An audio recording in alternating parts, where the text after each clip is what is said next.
सांगोला विद्यामंदिर प्रशाला येथील सहशिक्षक राजाराम दामोदर ढोले यांचा जनगणनेच्या कामावर असताना सांगोला नगरपालिका हद्दीत जनगणना कर्तव्य बजावत असताना उष्माघाताने दुर्दैवी मृत्यू झाल्याची घटना घडली होती।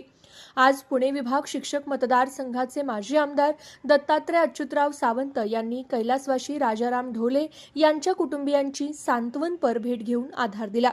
माजी आमदार दत्तात्रय सावंत सर मार्गदर्शक असलेल्या सोलापूर जिल्हा माध्यमिक शिक्षक व सेवक सहकारी पतसंस्था मर्यादित बाळे या पतसंस्थेतून संजीवनी योजनेतून राजाराम ढोले यांच्या कुटुंबियांना 10 लाख रुपयांची मदत देण्याचे आदेश सावंत यांनी संबंधित अधिकाऱ्यांना दिले आहेत। त्यामुळे सावंत सरांच्या माध्यमातून ढोले कुटुंबियांना लवकरच 10 लाख रुपयांची मदत मिळणार आहे। तसेच ढोले यांच्या कुटुंबियांना शासन नियमानुसार अनुग्रह अनुदान मंजूर करण्यात यावे। तसेच ढोले सर यांच्या कुटुंबातील पात्र व्यक्तीस अनुकंपा तत्वावर शासकीय सेवेत सामावून घ्यावे। तसेच राज्य व केंद्र सरकारकडून मिळणारी सर्व आर्थिक मदत उपलब्ध करून देण्यासाठी संबंधित विभागांना निर्देश करावे, अशी मागणी पत्राद्वारे सावंत यांनी राज्याचे मुख्यमंत्री देवेंद्र फडणवीस यांच्याकडे केली आहे। सांगोला येथील सांगोला विद्यामंदिर येथील सहशिक्षक राजाराम ढोले हे विद्यार्थी प्रिय शिक्षक होते।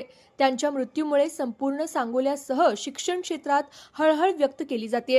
आज पुणे विभाग शिक्षक मतदारसंघाचे माजी आमदार दत्तात्रय सावंत यांनी ढोले यांच्या कुटुंबियांची भेट घेऊन सर्वतोपरी मदत करण्याचं आश्वासन दिलंय।